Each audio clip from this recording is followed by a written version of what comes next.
Hello, എല്ലാവർക്കും നമസ്കാരം കേട്ടോ.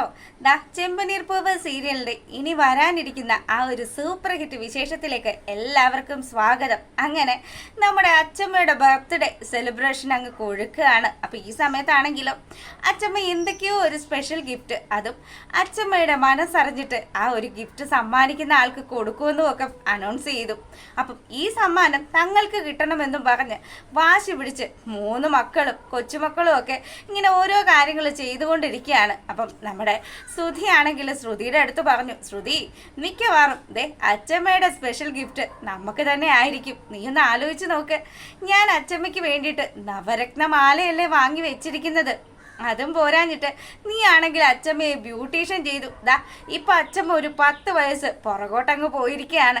അച്ചമ്മയ്ക്ക് ഇതിപ്പരം വല്ല സന്തോഷവും കിട്ടാനുണ്ടോ എന്നൊക്കെ പറഞ്ഞ് ശ്രുതി ഇങ്ങനെ സംസാരിക്കുമ്പോഴത്തേക്കിനും നമ്മുടെ ശ്രുതി പറഞ്ഞു, എനിക്കും അങ്ങനെ തന്നെയാ തോന്നുന്നത്. നമ്മൾ 2 പേരും അച്ചമ്മയ്ക്ക് ഗിഫ്റ്റ് ചെയ്തല്ലോ, ഇനി അറിയാം ആരൊക്കെ എന്തൊക്കെയാ കൊടുക്കുന്നതെന്ന്. അങ്ങനെ ഇവരവിടെ നിൽക്കുന്ന ആ ഒരു സമയത്താണെങ്കിലോ നമ്മുടെ ശ്രീകാന്തും വർഷയും കൂടെ അമ്മയുടെ അടുത്തേക്ക് വരികയാണ്, അച്ചമ്മയുടെ അടുത്തേക്ക്. അച്ചമ്മയുടെ അടുത്ത് വന്ന പാടെ തന്നെ ശ്രീകാന്ത് പറഞ്ഞു, അച്ചമ്മേ അച്ചമ്മയ്ക്ക് വേണ്ടിയിട്ട് സ്പെഷ്യൽ ഒരു കേക്കാണ് ഞാൻ ഉണ്ടാക്കിയിരിക്കുന്നത്. അച്ചമ്മ ഇതൊന്ന് കഴിച്ചു നോക്കണം. ഇനി എൻ്റെ റെസ്റ്റോറൻറ്റിൽ അച്ചമ്മയുടെ പേരിലായിരിക്കും ഈ കേക്ക് അറിയപ്പെടുന്നത് എന്നൊക്കെ പറയുമ്പം നമ്മുടെ ചന്ദ്രമതിക്ക് ഇതങ്ങ് രസിച്ചിട്ടില്ല. ചന്ദ്ര പറഞ്ഞു, അത് കൊള്ളാം, നിന്റെ അച്ഛനും നിന്റെ അമ്മയും ഒക്കെ ഇവിടെ നിൽക്കുന്നുണ്ടല്ലോ, എന്നിട്ടാണോ നീ അച്ചമ്മയുടെ പേരിൽ കേക്ക് ഇറക്കിയത് എന്ന് ചോദിക്കുമ്പം, അതെ ഇപ്പൊ എന്തായാലും ഇതേ നിവർത്തിയുള്ളൂ എൻ്റെ ചന്ദ്രമതി, നീ ഒന്ന് അടങ്ങെന്ന് പറഞ്ഞ് രവി ആണെങ്കിൽ ചന്ദ്രയോട് മിണ്ടാതിരിക്കാൻ പറയാണ്. അങ്ങനെ ശ്രീകാന്ത് ആ ഒരു സമ്മാനം കൊടുത്തു കഴിഞ്ഞപ്പോൾ വർഷയാണെങ്കിലോ വർഷ വാങ്ങി വെച്ചിരിക്കുന്ന ആ പുതിയ സ്മാർട്ട് ഫോൺ, അതും ന്യൂ വേർഷൻ ഉള്ളത്, അതങ്ങോട്ട് സമ്മാനിക്കുകയാണ്. അപ്പോൾ അച്ചമ്മ പറഞ്ഞു, മോളെ എടി എനിക്കിതൊന്നും കൈകാര്യം ചെയ്യാനൊന്നും അറിയത്തില്ല. അതൊന്നും സാരമില്ല അച്ചമ്മ. അച്ചമ്മയ്ക്ക് വേണ്ടുന്ന എല്ലാ കാര്യങ്ങളും ഈ ഞാൻ പഠിപ്പിച്ചു തരാമെന്നും പറഞ്ഞ് വർഷയാണെങ്കിൽ അച്ചമ്മയോട് ഇങ്ങനെ സ്നേഹം കാണിക്കുമ്പം എന്തായാലും എനിക്ക് ഒരുപാട് സന്തോഷമായി. അല്ല ഇനിയും ഉണ്ടല്ലോ എനിക്ക് ആൾക്കാർ, ആരൊക്കെ എന്തൊക്കെയാ തരുന്നതെന്നൊക്കെ ചോദിച്ചു. അപ്പം നമ്മുടെ ലക്ഷ്മിയമ്മയും അതുപോലെ ദൈവവും കൂടെ ആ ഒരു ഫ്രൂട്ട്സും അതുപോലെ തന്നെ സാരിയും ഒക്കെ നമ്മുടെ അച്ചമ്മയ്ക്ക് സമ്മാനിക്കുകയാണ്. അച്ചമ്മയുടെ കാലൊക്കെ തൊഴുതു ദൈവവും രേവതിയും ഒക്കെ അനുഗ്രഹം വാങ്ങിക്കുമ്പോഴത്തേക്കിനും അച്ചമ്മയ്ക്ക് നല്ല സന്തോഷമായിട്ടോ. നല്ല ഭംഗിയുണ്ട് സാരി കാണാൻ, എനിക്ക് ഇഷ്ടപ്പെട്ടു എന്നൊക്കെ പറഞ്ഞ് ഇങ്ങനെ അമ്മ സംസാരിക്കുമ്പോഴിട്ട് ചന്ദ്രമതിക്ക് സഹിക്കുന്നില്ല. ചന്ദ്രമതി ഭാമയോട് പറയാണ്, ഭാമേ അങ്ങോട്ടൊന്ന് നോക്ക്, 2 പഴങ്ങളും അതുപോലെ തന്നെ 100 രൂപയുടെ ഒരു സാരിയും വാങ്ങിച്ചു കൊടുത്തു കഴിഞ്ഞാൽ അമ്മയുടെ സ്പെഷ്യൽ ഗിഫ്റ്റ് കിട്ടുമെന്നാണ് വിചാരിച്ചു വെച്ചിരിക്കുന്നത്. ഇവരൊക്കെ മാറി നിൽക്കും. ഞാൻ കൊടുക്കുന്ന ഗിഫ്റ്റിന് ഞാൻ ഇപ്പം തന്നെ ഗിഫ്റ്റ് കൊടുക്കും. ആ സമയത്ത് പറയാനുള്ള കാര്യങ്ങളൊക്കെ നീ പറഞ്ഞോണം, അന്നേരം മിണ്ടാതെ നിൽക്കരുത് എന്നും പറഞ്ഞ് കൂട്ടുകാരിയെ ചട്ടം കെട്ടി. അടുത്തത് ചന്ദ്രമതിയാണ് അമ്മയ്ക്ക് ഗിഫ്റ്റ് കൊടുക്കാൻ പോകുന്നതെന്ന് പറഞ്ഞു. അപ്പോൾ പെട്ടെന്ന് തന്നെ ചന്ദ്രമതിയുടെ വക വലിയൊരു TV. അമ്മ ഇത് കണ്ടോ, അമ്മയ്ക്ക് TV ഒക്കെ കാണാൻ വേണ്ടിയിട്ടാണ് നമ്മൾ നാട്ടിൽ വരുന്ന സമയത്ത് അമ്മ ആ ഒരു പാട്ടത്തകരയിലല്ലേ വീഡിയോസൊക്കെ കണ്ടുകൊണ്ടിരിക്കുന്നത്.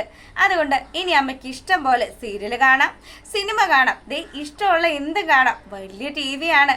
ഇത്രയും വലിയൊരു TV ഞാൻ അമ്മയ്ക്ക് നാട്ടിലേക്ക് അയച്ചു തരാമെന്നും പറഞ്ഞ് ചന്ദ്ര ആ ഒരു TV സമ്മാനിക്കുമ്പം, എൻ്റെ പൊന്ന് ചന്ദ്രേ നിനക്ക് എന്നോട് ഇത്രയും സ്നേഹം ഉണ്ടായിരുന്നോ എന്ന് ചോദിച്ച് നമ്മുടെ അച്ചമ്മ ചന്ദ്രയോട് സംസാരിക്കുകയാണ്. എൻ്റെ അമ്മായിയമ്മയല്ലേ, ഞാനും എന്തെങ്കിലുമൊക്കെ ചെയ്യണ്ടേ എന്ന് വിചാരിച്ചിട്ടാണ് എന്നൊക്കെ പറഞ്ഞ് ഇവരിങ്ങനെ സംസാരിക്കുമ്പോഴത്തേക്കിനും നമ്മുടെ സച്ചി അങ്ങോട്ട് വരികയാണ്. സച്ചി വന്ന പാടെ തന്നെ, ആഹാ വന്നല്ലോ, അല്ല ഇത്രയും സമയം നിങ്ങൾ എവിടെയായിരുന്നു എന്ന് ചോദിച്ചിട്ട് രേവതിയാണെങ്കിൽ സച്ചിയോട് ഇങ്ങനെ സംസാരിക്കുമ്പോഴത്തേക്കിനും അതൊക്കെയുണ്ട്, അല്ല അച്ചമ്മക്കുട്ടി എന്നെ ഉണ്ട് വിശേഷമൊന്നും ചോദിച്ചിട്ട് സച്ചി അച്ചമ്മയുടെ അടുത്ത് ചെന്ന് നിൽക്കുമ്പം, അച്ചമ്മ ഇങ്ങോട്ട് വന്നേ മോനെ, അച്ചമ്മയ്ക്ക് 2 കാര്യം നിന്നോട് പറയാനുണ്ടെന്ന് പറഞ്ഞ് അവനെ പതുക്കെ ഇങ്ങ് പിടിച്ച് അവൻ്റെ ചെവി അങ്ങ് തിരിക്കുകയാണ്. എടാ ഇത്രയും സമയമായിട്ടും നീ എവിടെയായിരുന്നു? ഞാനും രേവതി മോളും ഒക്കെ മാറി മാറി നിന്റെ ഫോണിലേക്ക് വിളിച്ചിട്ട് നീ ആ കോൾ എടുത്തോന്ന് ചോദിക്കുകയാണ്.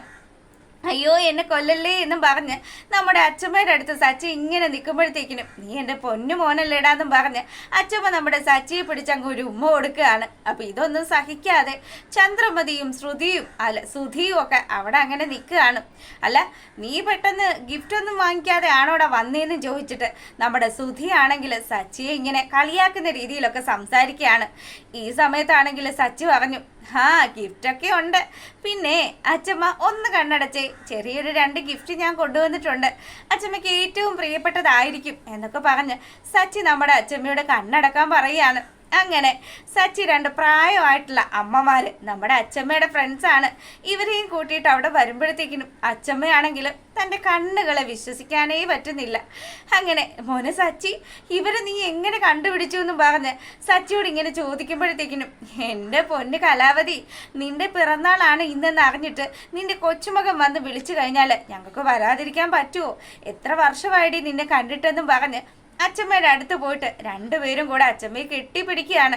നിങ്ങൾക്കറിയാവോ എത്രമാത്രം സന്തോഷമായെന്ന് എനിക്ക്. ദേ വർഷങ്ങൾക്ക് ശേഷമാണ് ഞങ്ങൾ തങ്ങളിൽ കാണുന്നത്. അങ്ങനെ കൂട്ടുകാരെ കണ്ട അച്ചമ്മയാണെങ്കിൽ സച്ചിയോട് പറഞ്ഞു, മോനെ സച്ചി, ദേ അച്ചമ്മ ഇപ്പൊ നല്ലതുപോലെ സന്തോഷത്തിൽ തന്നെയാണ്. ഈ നിമിഷം മരിച്ചു പോയാലും ഈ അച്ചമ്മയ്ക്ക് സന്തോഷം തന്നെ ആടാന്ന് പറഞ്ഞു.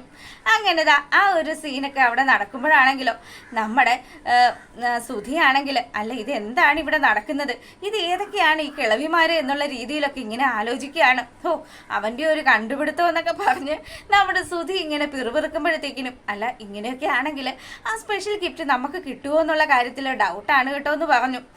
അങ്ങനെ നമ്മുടെ അച്ചമ്മ കൂട്ടുകാരും ഒക്കെ ആയിട്ട് പഴയ കാര്യങ്ങളൊക്കെ സംസാരിച്ച് നിൽക്കുന്ന ആ ഒരു സമയത്താണെങ്കിൽ ശ്രീകാന്ത് പറഞ്ഞു, എന്നാ ഒരു കാര്യം ചെയ്യാം, നമുക്ക് ആ ഒരു കേക്ക് അങ്ങ് കട്ട് ചെയ്യാന്ന് പറഞ്ഞു. വളരെ ഹാപ്പി ആയിട്ട് അച്ചമ്മയും കൂട്ടുകാരും ഒക്കെ കൂടെ കേക്ക് കട്ടിങ്ങും ഒക്കെ കഴിഞ്ഞു. എല്ലാവർക്കും ഇതൊക്കെ വിളമ്പിക്കൊണ്ട് നിൽക്കുമ്പോൾ സച്ചി ആണെങ്കിലും അപ്പുറം മാറി നിന്ന് കേക്കൊക്കെ കഴിക്കുകയാണ്.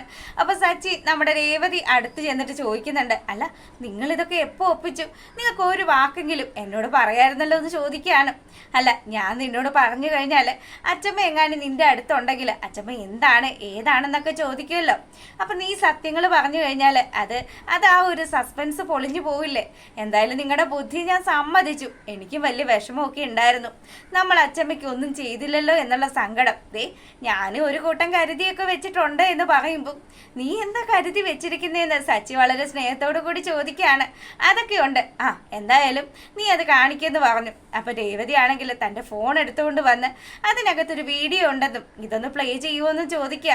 അപ്പം അച്ചമ്മ 80 വയസ്സ് വരെ ജീവിച്ചു. ആ ജീവിതാനുഭവം കൊണ്ട് അച്ചമ്മ അതൊക്കെ ആ ഒരു ജീവിതത്തിൽ നടന്ന കാര്യങ്ങളും അതുപോലെ ഇനി വരുന്ന തലമുറയ്ക്ക് വേണ്ടിയിട്ടുള്ള ഒരു മെസ്സേജും ഒക്കെ കൊടുക്കുന്നുണ്ട്. ഇതൊക്കെ നമ്മുടെ ചന്ദ്രമതി വാങ്ങിച്ച TV-യിൽ പ്ലേ ചെയ്തുകൊണ്ടിരിക്കുകയാണ്.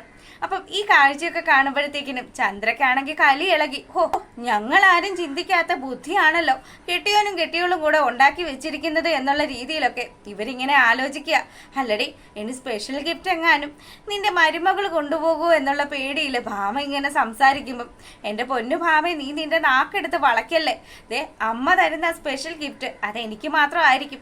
ഒന്നെങ്കിൽ അമ്മ അത് എൻ്റെ രവിയേട്ടന് കൊടുക്കും, രവിയേട്ടന് കൊടുത്തു കഴിഞ്ഞാൽ നിനക്കറിയാലോ അതെനിക്ക് തന്നെ വന്ന് ചേരുമെന്നൊക്കെ പറഞ്ഞു. അങ്ങനെ അവർ സംസാരിച്ച് നിൽക്കുകയാണ്. അപ്പോൾ നമ്മുടെ മുത്തശ്ശിയുടെ ആ ഒരു സ്പീച്ചൊക്കെ കേട്ടിട്ട് എല്ലാവർക്കും ഇഷ്ടപ്പെട്ടു കേട്ടോ. അപ്പോൾ സച്ചിക്കും വലിയ സന്തോഷമായി. രേവതി, നീ എന്തായാലും നല്ലൊരു കാര്യം ചെയ്തിരിക്കുന്നത്. മോളതെ വർഷം വാങ്ങിച്ചു തന്ന ഫോണാണിത്. ഈ ഫോണിലേക്ക് മോൾ ഇതൊക്കെ ഒന്ന് അയച്ചു തരണമെന്നൊക്കെ പറഞ്ഞ് അച്ചമ്മയും വലിയ സന്തോഷത്തിലായി. ഇനി എനിക്ക് ഒന്നും പേടിക്കാനില്ല. എൻ്റെ ഈ ഒരു ജീവിതം കൊണ്ട് എനിക്ക് എല്ലാ സന്തോഷവും ലഭിച്ചു. അപ്പം നമ്മുടെ രവിയെ കണ്ടത്, ദേ കലാവതി, ദേ നിന്റെ മകന് നിന്റെ ഭർത്താവിൻ്റെ തനി പകർപ്പാണല്ലോ എന്ന് പറയുമ്പം, എടി നീയൊക്കെ എന്താ ഈ പറയുന്നത്, എൻ്റെ മകൻ എൻ്റെ ഭർത്താവിനെ പോലെ അല്ലാതെ പിന്നെ ആരെപ്പോലെ ഇരിക്കേണ്ടതെന്ന് പറഞ്ഞ് ഇവരെല്ലാവരും കൂടെ പൊട്ടിച്ചിരിക്കുമ്പം, ഓ ഇവര് ഈ കളിയും ചിരിയും ഒക്കെ ആയിട്ട് ഇരിക്കുകയാണല്ലോ, സമ്മാനം ആർക്കാന്ന് പറയുന്നില്ലല്ലോ എന്നും പറഞ്ഞ് നമ്മുടെ സുധിയാണെങ്കിൽ അവിടെ കിടന്ന് കയറ് പൊട്ടിക്കുകയാണ്. അല്ല നിന്റെ മരുമകൾ ഏതാണെന്നൊരു കൂട്ടുകാർ ചോദിക്കുമ്പം, ദാ നിൽക്കുന്നതാണ്, നിങ്ങൾ കല്യാണത്തിൻ്റെ അന്ന് കണ്ടതല്ലേ എന്ന് ചോദിച്ചു. ആ അല്ലടി, അന്നിരുന്നത് പെൻസിൽ പോലെ ആണല്ലോ, ഇപ്പൊ ഇരിക്കുന്നത് നോക്ക് ചക്കോരല് പോലെയാണല്ലോ എന്നൊക്കെ പറഞ്ഞ് ഈ കൂട്ടുകാരി ഇങ്ങനെ കളിയാക്കുമ്പം ചന്ദ്രമതിക്കാണെങ്കിൽ ഇതൊന്നും തീരെ അങ്ങ് ദഹിക്കുന്നില്ല. പിന്നെ അമ്മായിയമ്മ ആ ഖനത്തിൽ കൊടുക്കാന്ന് പറഞ്ഞ പ്രൈസ് അടിക്കാൻ വേണ്ടി കാത്തിരിക്കുകയാണ് നമ്മുടെ ചന്ദ്രമതി. അപ്പൊ അത്തരത്തിലുള്ള ഒരു വിശേഷമാണ്. നിങ്ങൾക്ക് ഇഷ്ടപ്പെട്ട് കഴിഞ്ഞാൽ ഇതിന്റെ ബാലൻസ് കഥയുമായിട്ട് ഞാൻ എത്തുന്നതായിരിക്കും. അതുവരെ എല്ലാവർക്കും നന്ദി കേട്ടോ.